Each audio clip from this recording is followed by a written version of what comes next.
Hi, hello. Welcome to another episode of Isaiah's Newsstand. It's your host, Isaiah Edwards. The date is December 23rd, 2022. Let's see. How are you doing? Hopefully, you're well. Hopefully, you're nice and cozy right now. I know for me, I am trying to stay nice and snug because it's really cold outside. And beyond that, it is snowed. Yes. Let's see. We more or less had a bit of a snowpocalypse, if you will. I mean, it's kind of just been a bit of a nationwide thing. U.S., Canada has hit a huge, what they've been calling an Arctic blast. But I mean, man, we've had temperatures in like the negatives. I mean, right now we're still clocking at negative 2 degrees Fahrenheit. I wish I knew what that was in Celsius. I know I might have a couple of international listeners out there. Hi, hello. But yeah, it's been a bit nippy, eh? I actually tried to go to work. My job was like, hey, you can come in late. We already know it's going to be really bad. And so I got up a little later, tried to warm up my car. I mean, it's the type of cold where if you're out there long enough, you start feeling your eyeballs start to like freeze. It's very unsettling. It's very cold. Very ugh. And I'm not a cold weather guy. I'm just not here for it. So I try to get my car up the street to the side streets. I get to the side streets. I can't see any road. It's just all snow. I'm on it. I can just feel the groaning of the snow in on my car. I'm like, no, this ain't it. I'm cool. So I called off, and then I even got a text message later, saying that like our carriers who come to the warehouse aren't even able to get in. So they more or less they're not getting any work. It's a snow day, for real, for real.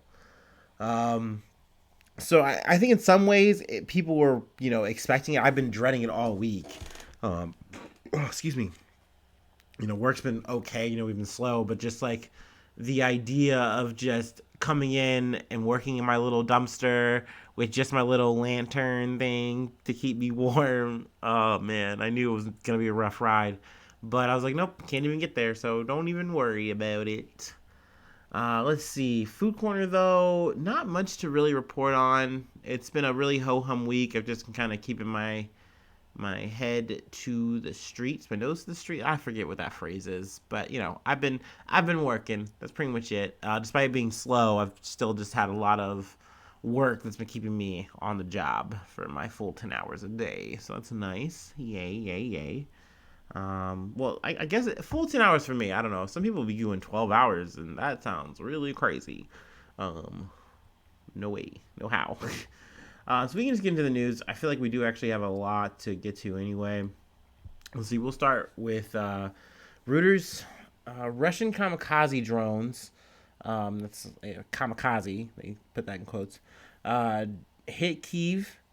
Putin has talks in ally Belarus. So this is a bit of an update on the Ukrainian Russia front, if you will. Um, Essentially, there has been more of these drone strikes on key infrastructure points that have to do with energy. Essentially, we're talking about weaponizing the winter. More of that. These drones, from what I'm hearing, are like I believe like they're Iranian made drones that Russia bought and then are using. So essentially it's a way for them to kind of get around sanctions, stuff of that nature, and still keep their war effort going or their special operations, whatever they want to call it today. So that's one half of the article, and then it's also about Putin meeting up with Alexander Lukashenko, his Belarusian counterpart. They have some talks. They really don't talk too much about what's going on in Ukraine. They more or less just keep it about. I don't know. It feels like I don't know. I mean, I should know. I read the article, right? Uh, it's more or less just they're shoring up and saying, "Hey, you guys thinking that we're gonna come, like that Russia's gonna come and try to absorb or annex or do anything to Belarus or even have you guys do more fighting. That's crazy. You guys are being silly. You're being stupid. No, no, never. I mean, who knows? I think it's possible that given whatever the future holds, that Russia will do whatever it takes to try to get this war over as quick as they can, or at least get to the point of what they maybe hype, theorize is like, hey, whatever's gonna make Ukraine submit to us and at least let us get these territories so we can close this chapter. That's kind of my speculation, viewpoint on what maybe they're trying to do from here. Um, but from Ukraine's side, it doesn't look like they're letting up. They're not letting this whole, lack of power situation really stop the effort. No one, I haven't heard any pleas or anything like that, from within Ukraine to be like, hey, we need to like go to the negotiating table, which is what Russia wants, right now. Also, I mean, Russia's kind of in a situation too where they are at a standstill. One, because of winter, they aren't doing anything on the ground right now, and they're also waiting for the mobilization of more troops and things of that nature. Um, let's see, we're on a bit of a tangent here, but I mean, there's more that you could extract from this article, but I feel like that's the little baby bits. And some other news though. I'm getting this from C-SPAN, but I mean, this is a video of the speech. But Ukrainian President Zelensky addresses a joint meeting of Congress. I'm kind of paraphrasing the title there, but essentially Zelensky made a big trip, his first trip, I think, to America, and he also went to Poland as well. So I mean, this is a big trip in general. He hasn't really left the country since the war started in February. So it's a big move. I think just the presence of him in America is a big sign. It's a lot of symbolism in a lot of ways. It's saying, hey, we are really making this fight, and this is a big deal that I'm here, and what I have to say is important. And essentially, he was just appealing to the people, thanking people like in America, for all that, they've done, and, essentially that this isn't charity, but that this is, an investment in like global security. He really wanted to have that narrative, and I mean, it makes sense. I will definitely give President Zelensky a lot of credit. He leaned on his background as an actor, very heavily. Like his charisma, it really does shine through in a lot of ways. I was listening to Chapo Trap House. They call him the Ukrainian Jimmy Fallon, and I laugh my ass off, but it really does hit. And I mean, whether you like Jimmy Fallon or not, like it's just the bill. But imagine that, like you're that guy and you're a president. Like, he actually did a show series where he was a actor who had became president, and then he later flips that into a whole campaign where he becomes president. So I mean, the fact that he is pulling this whole thing off, the fact that, in the first, coming weeks, months, that he wasn't assassinated, like Russia just thought when they were just rolling through Ukraine trying to make this happen. I mean, it really does say a lot. And with this meeting, also, it is kind of backed with more support. I believe we're giving them about $2 billion in aid. I believe, at least a little bit under that, I think. And also we are giving them a Patriot missile system, Patriot missile defense system, something like that. Essentially, it is a system that is supposed to help be a defensive thing against missiles. And Putin has kind of come out and said, hey, that's kind of bullshit, period. But then also, it's not even really going to help you all that much. Our missiles are newer and better anyway, whatever. But it is a big deal, because it's just a big, once again, a symbol that, like, hey, we are backing you guys. Like, maybe not to the hilt, but we are giving you a lot of firepower, a lot of support. Granted, in the long term, what does this really mean? Who can say? Also, it's just one. Also, on top of that, you have to take the time to train people, Ukrainian soldiers to use it. So, time will tell how effective this all is. But, I mean, hey, Zelensky came out, and like I said, once again, to the charisma, he came out in a Ukrainian, green sweatshirt, combat, fatigue type pants. He looked like he literally just hopped off the war front to America. He gave them a signed like Ukrainian flag, with a bunch of people's names and stuff on it, and then Nancy Pelosi gave him a American flag that was flown over Congress that day. So vibes were high vibrations, I guess, for that stuff. Let's see. In some other news, we're going to be talking crypto. We're going to be talking finance. We're going to be talking Sam Bankman-Fried, if the page loads. Having some internet issues a little bit here. Sorry. Let's see. Essentially, from one that I got from ABC News, Sam Bankman-Fried is essentially agreeing to extradition from the Bahamas. Sorry, guys, I'm kind of waffling here a little bit. But essentially, he was going back and forth on the day saying, like, I don't want to go to, face, I don't want to go to America, because if I go to America, that's really facing the music for real. And, but the situation is for him right now, or it was for him until, he came to America, was like, hey, you're going to have to go to a Bahamian jail. And that's no picnic. That's no cakewalk. They're already like packed to the gills with people.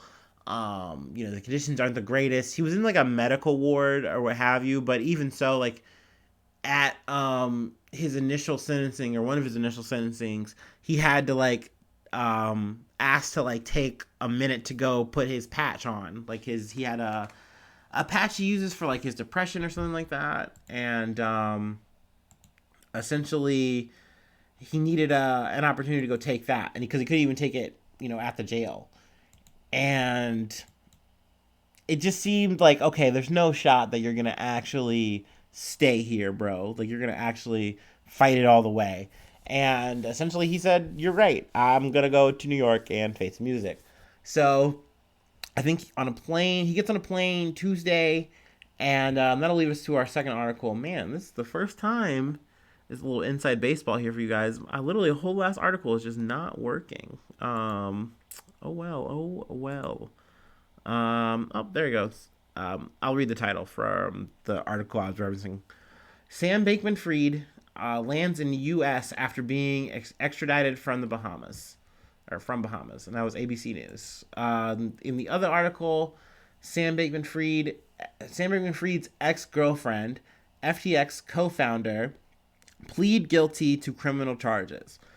Now, this more or less takes place, and I guess it kind of has been taking place. I listening to podcasts, hearing ins and outs, I had heard that someone kind of did some open source researching or whatever, and they had seen and found out that Caroline Ellison, who is the CEO of Alameda Research, and that's SBF's privately controlled hedge fund, she was like at a Starbucks in New York, and that Starbucks was like close to a like a federal government building. So people were like putting two and two together and being like, oh, she's snitching right now. Now, I mean, these are kind of allegedly things. Like I said, this is like hearsay shit, but it does add up. It does make sense in the situation where it's like, look, we know, like, the government knows who they want in these situations. And some people could say that,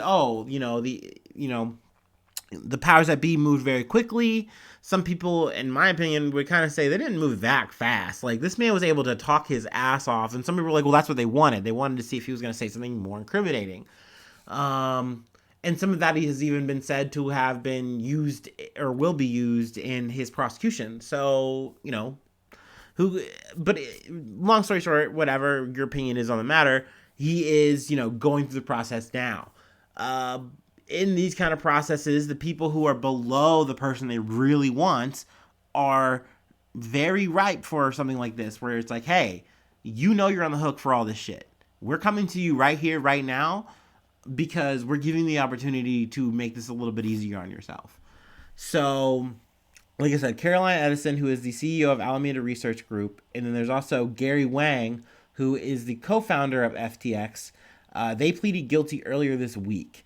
So, that's not good for SBF. Essentially, that's saying, hey, I'm on this plane now, going to New York, facing the music, like I said, and I know now that the people who are in my polycule or a part of my little group, whatever, they are, they're turning on me, and that's not going to make things good for him. Especially if he's going to come and try to do any pleading. I really think you're the one that they're going to make an example of. So let's see. I think it does have some of their sentences here. If I didn't scroll past it. I know they were facing a lot of time. Let's see. Ellison pleaded guilty to conspiracy to commit wire fraud on customers of FTX, wire fraud on customers of FTX, conspiracy to commit wire fraud on lenders of Alameda Research Group, and wire fraud on lenders of Alameda Research Group, conspiracy to commit commodities fraud, conspiracy to commit securities fraud, and conspiracy to commit money laundering, according to the court documents. Together, the 7 counts carry a maximum sentence of 110 years in prison. So they are coming to her and saying, this is what you have up against you, okay? So let's get the record straight.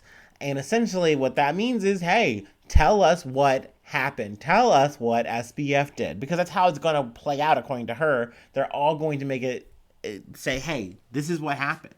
And at the end of the day, he was the man at the helm. Let's see. Wang pleaded to 4 counts.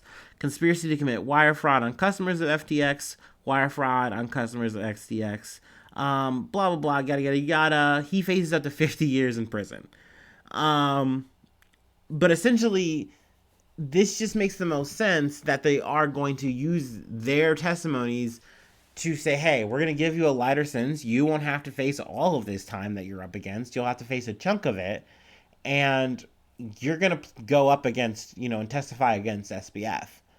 And that's not good for our guy here. He's not good. He's not looking great. He's going to be hitting the ground running, per se. I mean, if you haven't gleaned my personal takes on this shit, I do think he is criminally liable. I think they all are. So seeing them all get some time is apt, is good to me. I mean, we'll see when, the dust settles what everyone's going to wind up getting. I'm obviously going to still keep getting, coverage on it because it's big news, and I do find it very interesting. We're talking crypto, we're talking fraud, we're talking all this shit. I personally, I don't think that cryptocurrency is dead, like, completely. I don't think it's completely over, but I think it's one of those things where it's definitely in one of those epically low points where it's like, there's no reason to touch this shit right now. Now, I mean, hey, 5-10 years from now, maybe we're talking different. Maybe cryptocurrency is going to make a resurgence. But right now, the ramifications of just this whole incident alone is just going on and on and on and on. It's just more and more companies are feeling it and dealing with it. It's very crazy.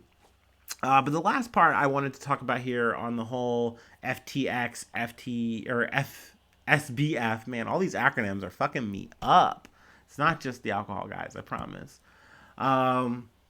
Let's see. From CNBC, FTX founder Sam Bankman-Fried to be released on $250 million bail. Will live with his parents. So, like I said, he's back in the States. Essentially, he is back in his parents' home. In a full circle moment. I mean, you started this whole year in a baller ass mansion in the Bahamas. You're the fucking king of this FTX exchange empire. You're rubbing, shoulders with Tom Brady, and now you're back at home with your parents. No money. He says he has $100,000 to his name or less than that, which is a hell of a lot more money than I fucking have, and I didn't commit any goddamn fraud. But whatever. That's a whole other thing. It's crazy that this whole situation kind of gets put into place, in my opinion. And also, I mean, it's a conversation on how bail works, which is, I don't know, a sticky, interesting thing in some ways. I'm hoping to cover another article story in this weekend about cash bail and things of that nature. But essentially, this is like one of the biggest bails ever set. Now, SBF only had to pay a portion of it, and he had to agree to the stipulations of the bail, which is it is a more or less like it's not a house arrest really. He can make movements to like his gym to like work out, and he's limited to like certain areas, but like he essentially is at home.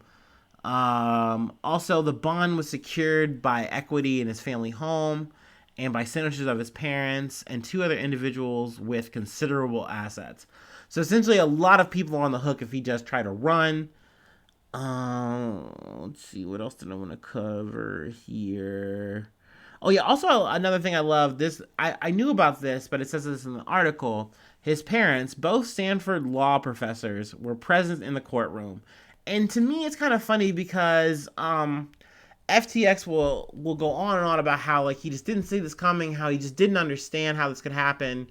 But really, it's one of those things where it's like, bro, you didn't ask for help, you didn't care, like you just were seeing all this money happening. You thought, hey, we've done all the work, we're good, we can just kind of go on cruise control, and you just start taking gobs of money and doing whatever the fuck you wanted. At least that's what it seems like. And it's like there was just no real record keeping. There was no real actual stewardship of this business. And yeah, lo and behold, things went off the rails. Let's see. Oh yeah, that's right. He's also gonna have a electronic monitoring bracelet. He'll have to submit to mental health counseling and restrict himself to travel within and between the Northern District of California and the Southern and Eastern Districts of New York. So I mean, it is a very like people were acting like this is almost like oh this is like some hardcore lockdown shit like no he's essentially getting to chill. It's just a weird bail because there's stipulations to it. Usually when you pay your bail, you are just like not allowed to leave the country. You have to report to all these things. At least that's my knowledge of it. Like I don't think you can leave the state like type shit, but you're generally good to go. But with him, he's able to go from California to New York. In some ways, it almost feels like kind of cooler. I don't know. Maybe I'm tripping. Maybe I'm perping here, but essentially, he just had to come up with a portion of it, agree to all this shit, and now he's on his own reconnaissance, I guess, or to a point. Let's see. Oh, also, he is barred from opening any new lines of credit of more than $1,000 while awaiting trial. Let's see, which I really couldn't imagine though a anyone trying to do business with this man right now. This man is toxic stock, but that is definitely a stipulation. And also he has like access to $1,000. That's also pretty cool. Once again, lucky. Sounds nice. Let's see. I want to move on now. We've kind of been in the FTX FBF nexus here. I'm even gonna hit my brake a little early. Well, I'm working hard over here on a snow day. I'm, no less. I'm crazy.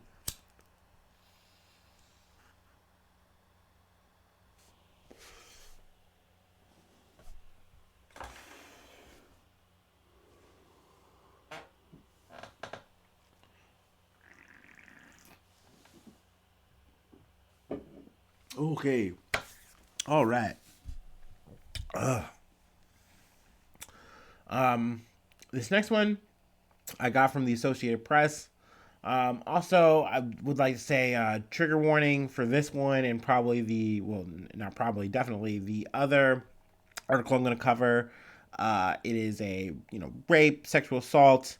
In case you want to like speed through, I have like one more article after these two, so like I don't know, maybe like 2-3 minutes tops. I'm gonna sing on this shit, but Harvey Weinstein found guilty of rape in Los Angeles trial. So the Weinstein case trial shit, I haven't covered too much. I mean, we're talking about and not that I want to play it down, but just that it's one of those things where, as a man, I do not like trying to throw in my 2 cents here because I don't feel like I'll ever get it right.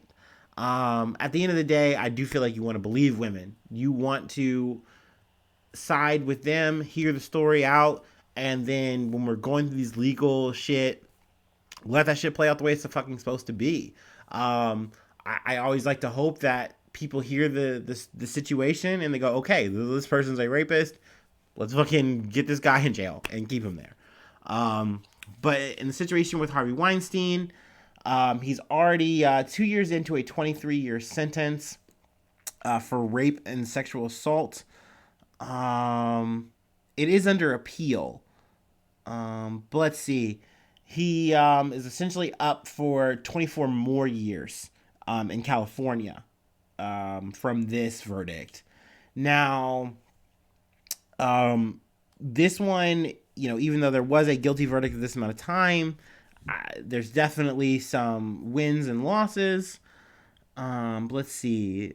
The 3 guilty counts involving an Italian actor and model known at the trial as Jane Doe 1 struck a major blow against the disgraced movie mogul and provided another hashtag MeToo moment of reckoning. 5 years after the magnet of the movement, after he became a magnet of the movement, Harvey Weinstein. So let's see. I'm trying to think. He was found guilty of rape, forced oral copulation, and other sexual misconduct counts involving the woman who said he appeared uninvited at her hotel door during Los Angeles Film Festival in 2013.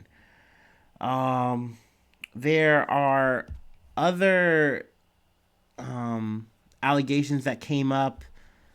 Let's see, that the jury wasn't able to reach a decision on. One was involving Jennifer Seibel Newsom, who is a documentary filmmaker and the wife of California Governor Gavin Newsom. There was a mistrial declared on those counts. So potentially that could be refiled. That being said, they might not. It might depend on what they hear, what the verdict is. Because like I said, this is a 70-year-old man who is already on a 23-year conviction. Stack whatever is going to come from this one that's already set, which he's probably going to try to appeal. Let's be honest. He's going to keep trying to fight this as long as he can. That's all he can do. But I mean, that being said, he would be in his hundreds. So essentially, this is effectively a life sentence if these all stick. I'm sure these are going to be things that prosecution is going to mull over and think about and see how they play out. But I mean, let's see. I don't like getting into too much of the gush here because obviously it's a lot. It's very dark. It's very hard to get through, especially if anyone's who had to endure or go through that kind of shit. Let's see. The defense here is really gross, in my opinion, because essentially they use the quote here from Alan Jackson, who is Weinstein's attorney, and this is something he had said in his closing argument. Regret is not the same thing as rape. Essentially saying that these people have remorse or guilt or what have you over a situation that they willingly agreed to. Saying that the sex, whatever happened between them and Weinstein, was a consensual act. And it's like, no, dude, come on. No, this person is a person who is disrupting a whole person's life, oftentimes trying to hold a person's whole career, over their head.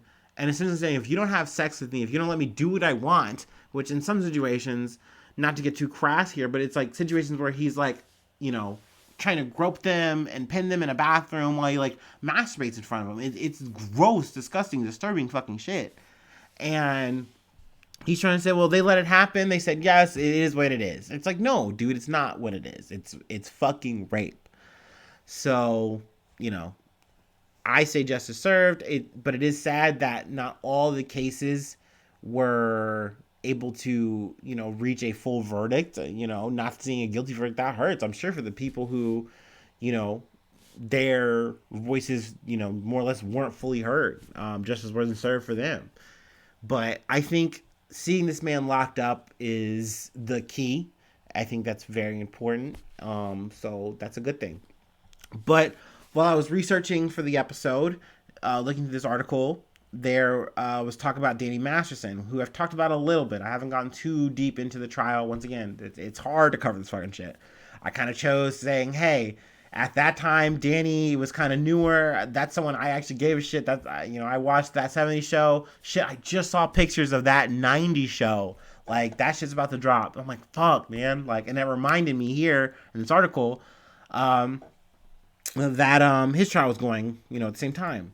So I clicked the link and not gonna get too in the details here once again. But this is from Associated Press. Mistrial after jury deadlock in Danny Masterson rape case. So, kind of like some of the parts of Weinstein's case went to a mistrial. Essentially, that's what happened here with Danny Masterson. His lawyer is moving to try to dismiss the whole thing. So we'll see about that. But I would hope and think that there's just going to be a retrial here. And this is due to the jury deadlock, and I think that's why Masterson's lawyer is trying to make that push, is saying, hey, this wasn't because of any kind of error or any kind of like thing. It's just the jury didn't make a decision. They couldn't fully go one way. They couldn't fully rule guilty. So, that can be one of those things where it's like, well, we'll see how that goes. I really do hope that there is a retrial and, we see the full verdict here. Because I personally do think he should be guilty. It is a little bit weird that, like, the Church of Scientology kind of becomes the focus here. But it's understandable because that was the vehicle that Masterson was kind of using in a lot of these situations to talk to women, influence women, do the things he was doing. So that's icky. That's gross. Also, the Church of Scientology was involved in, like, confronting witnesses, coercing witnesses to not maybe have the same statements. I mean, at least allegedly. I feel like I got to say that as a podcaster, right? In these kind of situations. Hey, don't gang stalk me, y'all. don't Leah Remini me, okay? Please. I beg. But yeah, to kind of reiterate, this is a case where, allegedly, I guess, I keep saying that shit, Masterson raped 3 women, including a former girlfriend in his Hollywood Hills home between 2001 and 2003, and the church dissuaded them from going public for years. So in a way, yes, they are on trial, but at the end of the day, this is about what Masterson did. Like, yes, dude, Scientology is weird, kooky, gross, and not to mention the shit they are doing behind the scenes is that. But this is about Masterson doing what he did. And like I said, definitely a bummer, because it's like, I'm pretty sure he's going to be on the new Netflix show, that 90s show or whatever. Yeah, like, this is obviously, you got to separate that shit in that regard. Like, this isn't that cool. This isn't Hyde, This is definitely a man who used his power and his privilege to assault women. So, fuck that shit. I'll definitely try to keep you posted if I hear more. I was surprised that it literally took me hearing this in a link. But news can kind of move in, like, a weird way. And sometimes if you're not on it, you don't see it. So I just got lucky at least seeing this here. But yeah, or maybe I'm just a dummy. Maybe this was available, but I didn't hear it in my little general feed. So, but yeah, I got one more thing to talk about before I let you go. Thank you for bearing with me, being so patient. Like I said, I had time today with a snow day, so I wanted to cover a lot. Let's see. But this one is an update, and I would call it good news.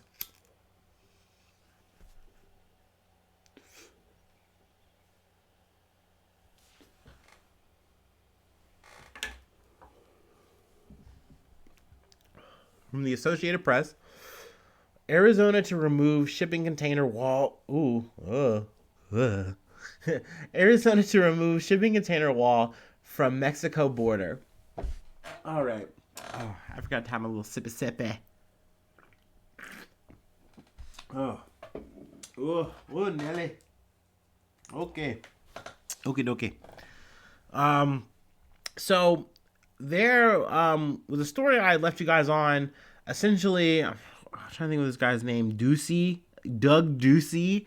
I'd call him Doug Ducey. Or, fuck. I said it wrong.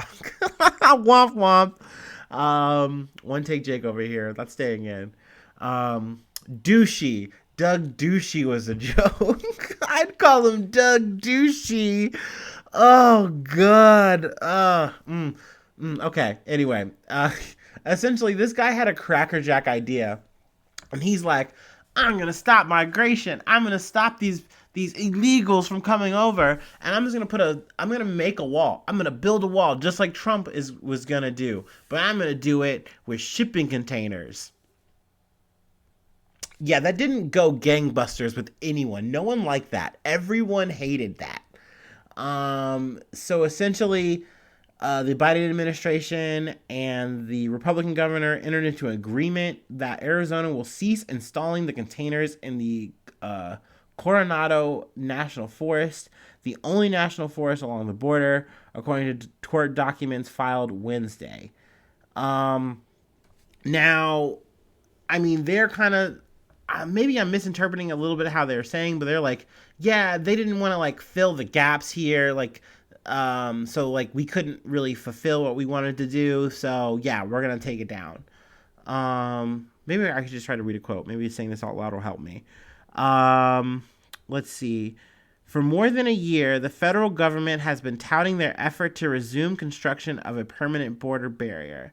Finally, after the situation on our border has turned into a full-blown crisis, they decided to act. And that was from CJ Karamarjan, Ducey's spokesperson. Better late than never. Let's see. Final details are still being worked out on how much it will cost and when it will start.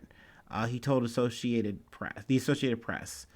But essentially, Katie Hobbs, who is the incoming governor, she was like, I'm not with this. I'm going to try to find a way to find a solutions to like scale this back, or we can convert parts of it to something useful. Like she said homeless sheltering, but then I'm like, bitch, you're talking about making a Hooverville. That's never a fucking good idea. Which is, yet again, it's like, hey, let's take the poor and shuffle them out of here. It's like, people need real homes. You can just give them real homes. Maybe try that instead. But, I think essentially from what I'm gathering here and what I fucking hope is going to happen is that, hey, the plan is now we are going to start taking these containers away. Because these aren't doing anything, and it's just a waste of time and waste of fucking money. But you have to spend now the money to get them out of there, please. I'll keep you posted if I got that wrong, if I misinterpreted, or if things change.